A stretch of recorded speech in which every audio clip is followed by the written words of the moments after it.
CBN की प्रस्तुति और आप देख रहे हैं एक नई जिंदगी।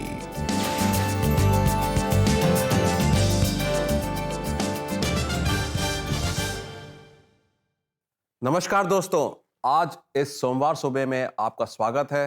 उम्मीद करते हैं आज के कार्यक्रम के लिए आप तैयार होंगे। Yes friends, a very warm welcome to एक नई जिंदगी।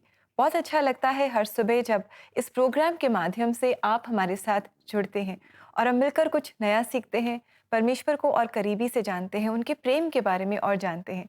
और दोस्तों, पूरी दुनिया भर में 5 जून को वर्ल्ड एनवायरनमेंट डे मनाया जाता है।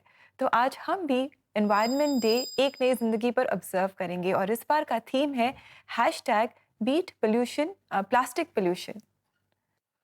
रिबेका, हमें जिम्मेदारी दी गई है इस पूरे संसार को रखवाली के लिए और हमें लगता है कि पोल्यूशन, खास तौर से प्लास्टिक का पोल्यूशन, एक ऐसा नुकसान हो रहा है जिसको हम कभी वापस लौटा नहीं सकते हैं। जी, आपने सही कहा। इनफैक्ट हम सब भी कई बार बहुत केयरलेसली प्लास्टिक यूज़ करते हैं एंड हम भूल जाते हैं कि इसका क्या नेगेटिव असर हमारे एनवायरनमेंट पर हो रहा है।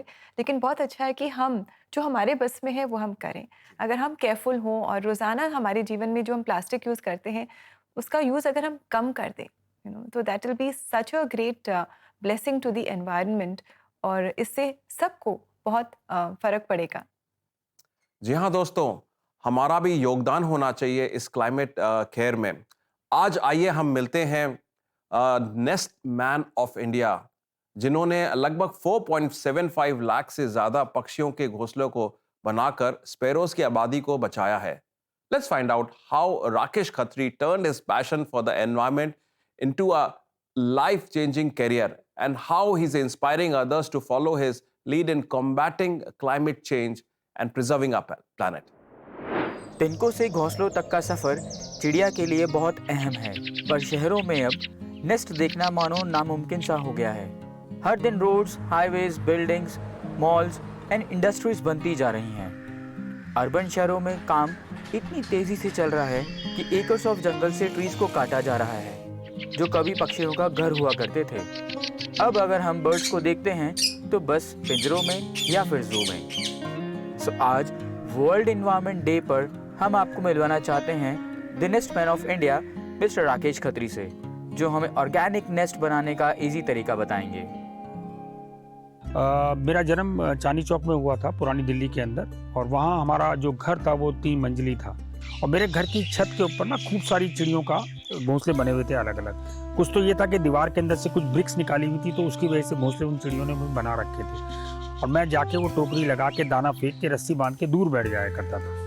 अब चिड़िया बेचारी जैसी खाना खाने आती थी, मैं फटाक से उसको रस्सी को खींचता था, वो बंद हो जाती थी, हाथ डाला, चिड़िया को पकड़ा, रंग लगाया और उड़ा दिया और बड़ा मज़ा आता था उड़ाने में। और जब मैं नीचे आता था तो मेरे मम्मी पापा मेरे कान पकड़ के मुझे उड़ाया करते थे। सबसे पहला इंसिडेंट हुआ 2008 के अंदर, फरवरी में। मैं घोंसले लगाने गड़ी मांडू जाया करता था, तो एक दिन मैं लगा के आ रहा था तो एक माली मुझे मिले। उन्होंने रोक लिया, बोले इधर आइए। बुजुर्ग माली थे।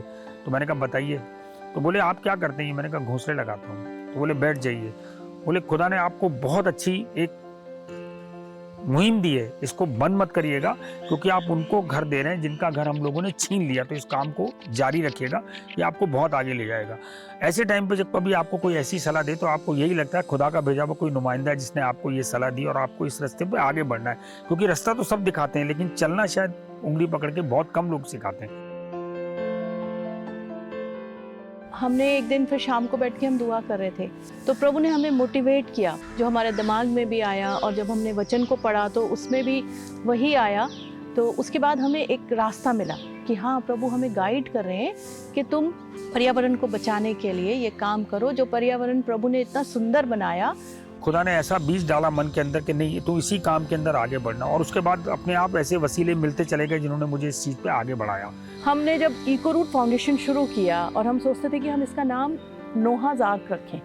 इसलिए सोचते थे नोहाज़ आर्क रखें कि जैसे नोहा ने जब फ्लड आया तो परमेश्वर ने स्वयं, खुदा ने उनको कहा कि हर एक जाति का, हर एक सृष्टि की हर एक जाति में से एक पैर, एक जोड़ा लेकर अपनी नाव में रखना, अपनी आर्क में रखना। क्यों कहा था? अगर वो चाहते तो सिर्फ नोहा और उसके 8 जो लोग थे परिवार के, उन्हीं को बचा सकते थे। तो जेनेसिस में ही पढ़ते हैं कि ही हैज क्रिएटेड एवरीथिंग। और and he has created so beautiful, सब कुछ बहुत खूबसूरत बनाया प्रभु ने। खुदा ने पूरी बरकतों की ना बारिश करके रखी मेरे ऊपर। मुझे वाकई में कोई मुश्किल नहीं आई। मेरी फैमिली मेरे साथ खड़ी रही, वाइफ खड़ी रही, बेटा खड़ा रहा, बेटी खड़ी रही। कुछ और लोगों ने भी, दोस्तों ने बहुत मदद करी, लेकिन हाँ, हमने ताने बहुत सुने लोगों के कि अच्छा चिड़िया आपके घोंसले में क्यों आए। चिड़िया तो अपना घोंसला खुद बनाती है, पर खुदा पे विश्वास था और ये था कि हाँ, खुदा के बंदे ने हमें एक मुहिम दिखाई है और उसके ऊपर चलना है। मैंने कहा कोई बात नहीं। हंसते थे वो लोग, चले जाते थे। मैं सुबह से शाम तक कैमरा लेके बैठा रहता था। चिड़िया नहीं आई 3 दिन तक। चौथे दिन मैं घर से निकल रहा था तो ये चर्च जा रही थी। मैंने कहा अच्छा आज मैं चर्च नहीं जाके आज मैं वहीं जा रहा हूँ, और अगर आज चिड़िया नहीं आई तो हम इस काम को बंद कर देंगे। तो शी सेड कि नहीं, तुम जाओ, तुम्हें तो इतनी आशीष दी है उन्होंने और ये काम कुछ ना कुछ होगा। और वाकई वही हुआ। मैं उस दिन 11:15 बजे तक बैठा रहा, चिड़िया नहीं आई, बड़ा उदास था, लेकिन मन में एक आश थी कि हाँ शायद प्रभु कुछ ना कुछ करेंगे, और वही हुआ। 11:15 बजे एक मेल स्पैरो उड़ता हुआ आया। उसने चारों तरफ से उसको देखा। देखने के बाद वो फ्लाई बैक कर गया, फोटोग्राफ कर ली। 2 मिनट के बाद ही वो अपनी फीमेल के साथ आया। उनके मुंह में तिनके थे, उन्होंने उसमें रखे। मैंने खड़े होकर ताली बजाई, खुदा को धन्यवाद दिया, और उसके बाद इतने लोगों ने खुश होकर वो सारे घोंसले उठा लिए और अपने घरों को ले गए। 3 दिन के बाद हमने जब जाके चेक करा तो हर घोंसले के अंदर चिड़िया थी। आप सोचिए 17 फरवरी को वो जो घोंसलों का सफ़र शुरू हुआ था 20 घोंसलों से, वो आज अभी हमने पिछले वर्ल्ड स्पैरो डे के दिन 6 लाख घोंसलों के ऊपर पूरा किया है। दुनिया भर से अवार्ड मिले, दुनिया भर ने प्रेज दिया। प्रभु की इतनी कृपा रही और हम आगे बढ़ते गए। शायद हिम्मत दी उन्होंने बहुत ज़्यादा, जो मैं इस काम में इतना आगे बढ़ पाया, क्योंकि एक छोटा सा घोंसला आपको कितना आगे ले जाएगा। और 6 लाख घोंसले बनाना, देश विदेश सब जगह, हर जगह जहाँ जाते थे वहाँ तारीफ़ें मिलती थी। नेशनल अवार्ड मिला, लिम्का बुक में नाम आया, कई इंटरनेशनल रिकॉर्ड्स बन गए। सबसे बड़ी बात तो ये हुई कि लोग जब हमारे संग घोंसला बनाते हैं और वो बना के उसके अंदर जब लगा लेते हैं और चिड़िया आती है, वो जो हमें आशीष भेजते हैं, वो शायद प्रभु ने हमारे घर में इतनी भरी है कि हमारा घर उसके लिए छोटा पड़ता है। वाह राकेश जी, हिंदुस्तान के लोग आपको सलाम कहते हैं और आपकी इस मुहिम में साथ भी हैं। आइए देखते हैं नोएडा सेक्टर 37 के आर्मी वेलफेयर हाउसिंग ऑर्गेनाइजेशन के 3 जनरेशंस के लोग जो इस वर्कशॉप को लेके बहुत ही एक्साइटेड हैं। मैं तो बहुत खुश हूँ ये बर्ड सैंक्चुअरीज बना के, और धीरे धीरे सिखा के हमने ये इतना अच्छा सा नेस्ट बना लिया है। और जब मैं घर जाके लगाऊंगी और होप करूंगी कि कोई बर्ड्स आ जाए और उनको मैं एक होम दे पाऊँ। घर में भी मैं सोच रही हूँ कि अपने जैसे बर्थडे पे इन सबको ही रिटर्न गिफ्ट्स बना के दूंगी अपने friends. I think everyone should do it. This is one of the most beautiful experience I've ever had. It's like giving a home to somebody who doesn't have a home. तो इसलिए मैंने ये workshop plan करी and I am happy कि around 40 people participated. बारिश होने के बाद भी लोगों ने यहाँ पे बहुत खुशी से पार्टिसिपेट किया। I love sparrows. Save sparrows, save earth. घोंसला एक बहुत पवित्र चीज़ है, माँ की कोख की तरह बिल्कुल। उसमें से एक नया जीवन निकलता है, प्रकृति में मिलता है और उसको आगे बढ़ाता है। तो मुझे लगता है घोंसला, मैंने बच्चों को जो घोंसले से जोड़ा और जो घोंसले को आगे बढ़ाया प्रकृति को सेव करने के लिए, उससे अच्छा और कोई उपाय हो नहीं सकता। एक तो आप नेचर से जुड़ जाते हैं, दूसरा आप एक उस प्राणी को जिसके पास अब घर नहीं है उसको आप घर दे रहे हैं। तो इससे बच्ची और क्या बात हो सकती है पर्यावरण को संरक्षित करने के लिए। देखिए, खुदा ने हमें इतनी बरकतों के साथ इस नेचर को सौंपा है। शुरू से अब तक हमारे पास अच्छी नेचर रही। आप भी नेचर से उतने ही रिसोर्सेज को यूज करिए जितनी जरूरत है। छोटा सा कदम इस नेचर को खुश भी करेगा, क्योंकि नेचर को आपकी जरूरत नहीं है, हमें नेचर की जरूरत है, तो उसको प्रिजर्व करना हमारा ही कर्तव्य है। Rakesh ji, it was such a privilege to know what you are doing and we are so inspired. Thank you so much. बहुत अच्छा लगा आपसे मिलकर और हमने जाना कि अगर हम चाहें तो छोटे छोटे कदम हम सब उठा सकते हैं और बहुत कुछ कर सकते हैं। राकेश जी ने इस अपने पैशन को पूरा करियर बना दिया है एंड आई थिंक ये एक बहुत इंस्पिरेशनल चीज़ है Yes. जिससे हम लोग भी सीख ले सकते हैं कि we can convert our passions into a full time work also. और खास तौर से ऐसा काम जो पर्यावरण और जो सृष्टि को मतलब मदद करता है उसको प्रिजर्व करने में। How wonderful is that. और दोस्तों, हम भी ऐसा करें, छोटे छोटे कदम हम सब मिलकर ज़रूर उठाएं अपने। Let us all also reduce, reuse and recycle, और प्लास्टिक का यूज़ हम कम करें। दोस्तों, साथ ही CBN फाउंडेशन भी इसमें बहुत बड़ा काम कर रहा है। अपनी क्लाइमेट केयर कैंपेन के अंतर्गत बहुत सारे ऐसे स्टेप्स उठा रहा है जिससे कि पर्यावरण सस्टेनेबल हो सके और अच्छा हो सके। तो अगर आप चाहें तो आप भी इस नेक काम में इनके साथ जुड़ सकते हैं। दोस्तों, ये जो कार्य है राकेश जी का काफ़ी इंस्पायरिंग है और हम उम्मीद रखते हैं कि इसने आज मुझे और आपको भी इंस्पायर करा होगा कि कुछ हम एक्शन कर सकें। दोस्तों, एक दफ़ा की बात है, एक साइंटिस्ट था, बहुत विख्यात साइंटिस्ट था और उन्होंने बहुत ज़्यादा इनोवेशंस करे थे और हर चीज़ के बारे में वो बोलते थे कि ये मैंने इन्वेंट करा है, मैंने इन्वेंट करा है। एक दफ़ा उनकी परमेश्वर से मुलाकात होती है और परमेश्वर के सामने अपनी सारे इन्वेंशंस के बारे में बताने लगते हैं। तो परमेश्वर उनसे पूछते हैं, इसका कोर कहाँ से है, इसका जो रॉ मटेरियल है वो तुम्हें कहाँ से मिलता है? तो कहता है, सारी सृष्टि से लेकर आता हूँ और उसी हिसाब से मैं इन्वेंट करता हूँ और लोगों की हेल्प करता हूँ। तो प्रभु कहते हैं, तुमने मेरा सवाल का जवाब नहीं दिया, तुम्हारा रॉ मटेरियल कहाँ से आता है? तो साइंटिस्ट समझा नहीं, वो कहता नहीं, मैं तो दुनिया से, सृष्टि से, क्रिएशन जहां पर भी है वहां से मैं रॉ मटेरियल उठाता हूं। तो प्रभु कहता है, अगर इन्वेंशन तुम्हारा है तो रॉ मटेरियल भी तुम्हारा होना चाहिए। गो get your own clay and make your invention. वो साइंटिस्ट के पास कोई जवाब नहीं था, क्योंकि जो कुछ भी वो लाता था वो प्रभु की सृष्टि से ही लाता था और उसी पे थोड़ा ऐड ऑन करके उसको इन्वेंशन बोलता था। दोस्तों, हम भी आज जहां पे भी हैं, जो कुछ भी कर रहे हैं, ये जाने कि सब चीज प्रभु की बनाई गई है। प्रभु का वचन नीति वचन 3:19-20 में कहता है, यहोवा ने पृथ्वी की नींव बुद्धि ही से डाली और स्वर्ग को समझ ही के द्वारा स्थिर किया। उसी के ज्ञान के द्वारा गहरी सागर फूट निकले और आकाश मंडल से ओस टपकती है। दोस्तों, प्रभु का वचन बहुत सरलता से और सफाई से बताता है, जो कुछ भी एनवायरनमेंट में है, जो कुछ भी पूरी सृष्टि में है, जो कुछ भी आज हम देखते हैं, वो सब प्रभु का बनाया है। और अगर प्रभु का बनाया है तो हर चीज की बारे में जो थैंकफुलनेस है, ग्रेटफुलनेस है, महिमा है, वो प्रभु के पास ही जानी चाहिए। कोई भी ऐसी चीज नहीं है जो हमने अपनी तरफ से इजाद करी है। जो प्रभु की बनाई गई चीज है, उसी में हमने ऐड ऑन करके उसको अच्छा बनाने की कोशिश करी है। क्यों ना ये समय आज का हम ये लें, आज के खास तौर से एनवायरनमेंट डे पे हम ये जाने की हर चीज प्रभु की बनाई है और हमारा एक कर्तव्य बनता है, एक रिस्पॉन्सिबिलिटी बनती है, उसको हम बचा के रखें और अच्छी तरह से आने वाली पीढ़ी के लिए तैयार रखें, ताकि उनको भी इसको एंजॉय करने का मौका मिले। और दोस्तों, ये जानिए कि प्रभु ने मेरे और आपके बारे में क्या ख्याल रखा है, क्या विचार रखा है, कि उसने हमें कितनी सुंदर क्रिएशन दी है। तो ये भी जान सकते हैं कि प्रभु मेरे और आपके बारे में भी सोचता है।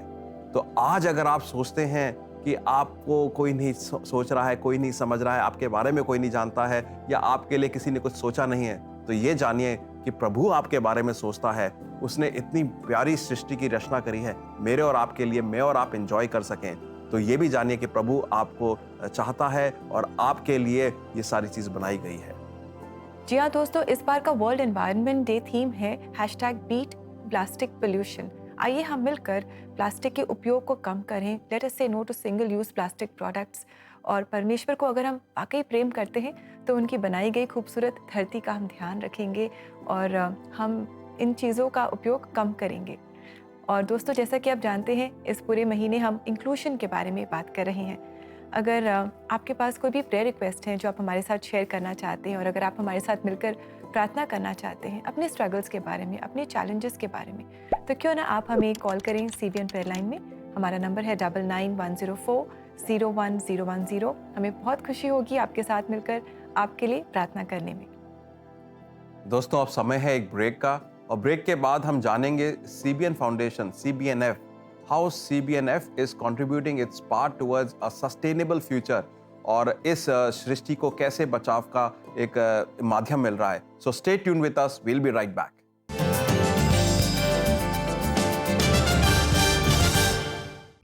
To book your counseling session now, follow these 3 easy steps. Step 1, go to cbnindia.org. Step 2, click on CBN offerings. And step 3, scroll up to book your counseling sessions.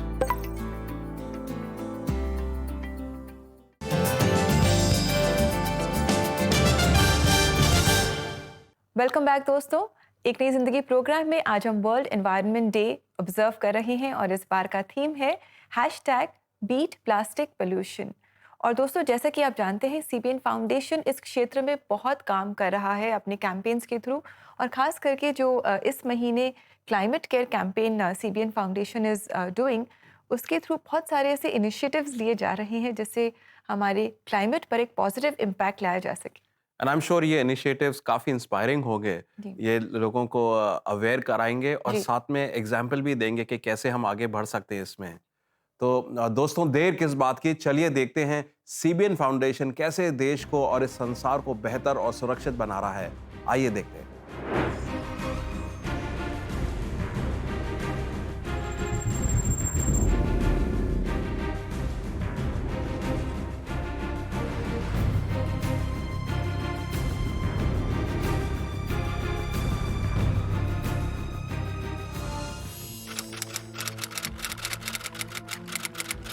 Industrial revolution जब शुरू हुआ था, उसके बाद से पॉल्यूशन बहुत तेज़ी से बढ़ा है। जब इन लोगों का काम मशीनों द्वारा किया जाने लगा था, जब इंडस्ट्रीज इस्टेब्लिश हुई, फैक्ट्रीज बनी, तो मशीनों में फ्यूल के तौर पर सारे वो फ्यूल्स यूज़ हो रहे थे जिनमें जलाने पे कार्बन डाइऑक्साइड और बाकी ग्रीन हाउस गैसेज बन रही थी।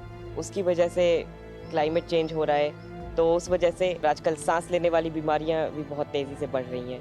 टेम्परेचर बढ़ रहा है तो सी लेवल भी बढ़ रहा है, राइज हो रहा है। उसकी वजह से हमारे जितने भी कोस्टल एरियाज हैं या फिर आइलैंड्स हैं, वो हमारे डूबते जा रहे हैं। आजकल टेम्परेचर बहुत बढ़ रहा है इस वजह से, क्योंकि पेड़ ज़्यादातर कम हो रहे हैं। मेन रीज़न ये है। तो हमारी जो डेली लाइफ में कुछ चीज़ें हम लोग करते हैं, जैसे जिससे पॉल्यूशन इंक्रीज होता है, वो जो डेली लाइफ में कर रहे हैं चीज़ें, वो हम कम कर सकें। जो बच्चे होते हैं वो जैसे टीवी देख रहे हैं, तो अगर कहीं चले जाते हैं तो अपनी लाइट्स एंड फैन वगैरह सब ऐसे ऑन करे छोड़ देते हैं, तो उससे हमारा बहुत जो इलेक्ट्रिसिटी है वो हमारी सेफ नहीं रह पाएगी।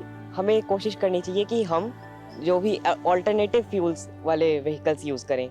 अगर हमें ज़्यादा दूर नहीं जाना है तो हम कोशिश करें कि पैदल या साइकिल से जाएं या फिर इलेक्ट्रिक व्हीकल्स। सन है वो हमारा नेचर गिफ्ट है, हम सोलर एनर्जी यूज़ कर सकते हैं।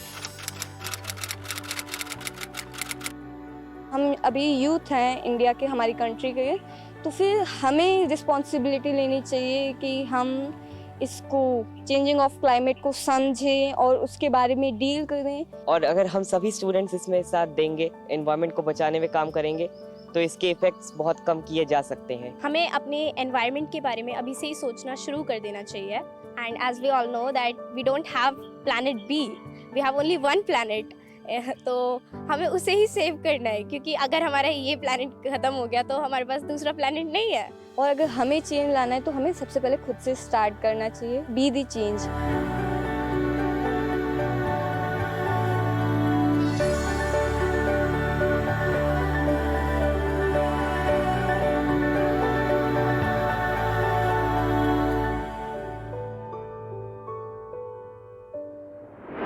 Friends, isn't that wonderful? हमारे छोटे छोटे बच्चे हमें इंकरेज कर रहे हैं, हमें समझा रहे हैं that we have to be the change.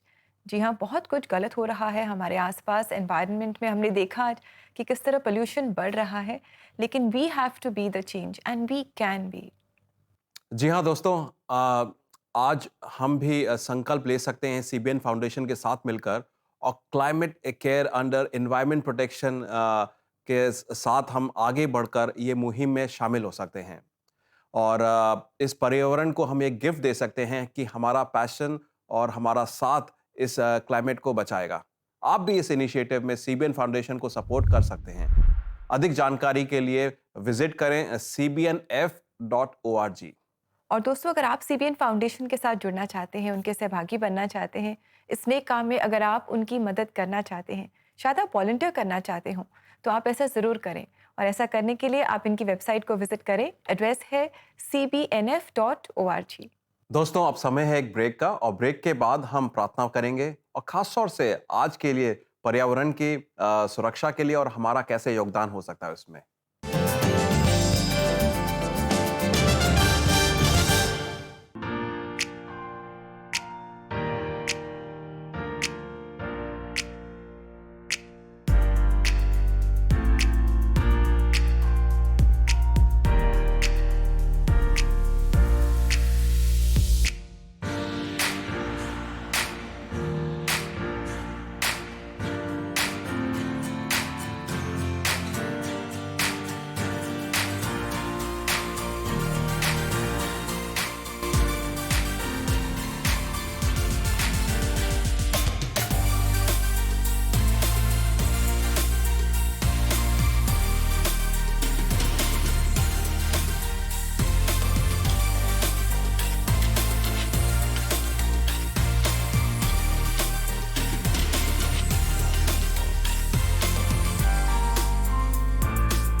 Welcome back दोस्तों।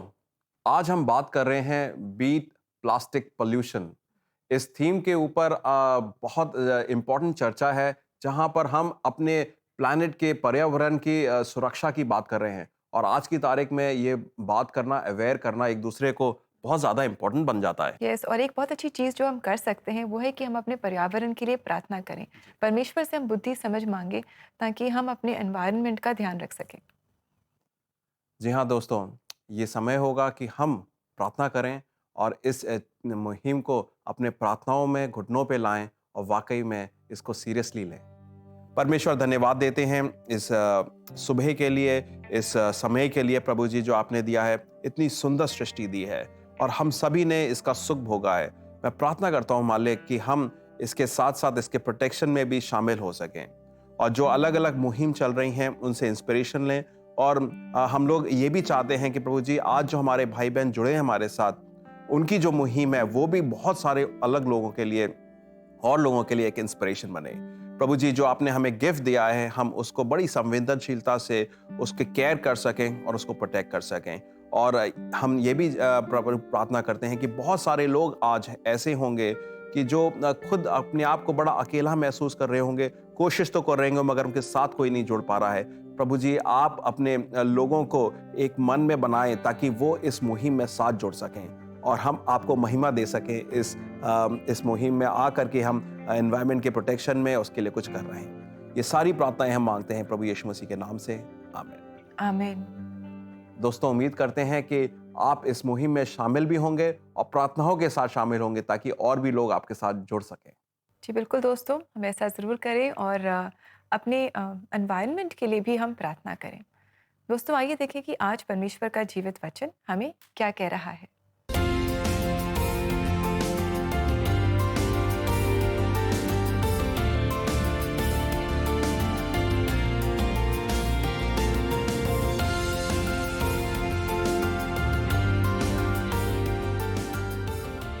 दोस्तों, कितना अच्छा ये वचन है जो आज हमें बता रहा है कि जो पृथ्वी है इसे परमेश्वर ने खुद बनाया है, इसकी रचना परमेश्वर ने खुद की है।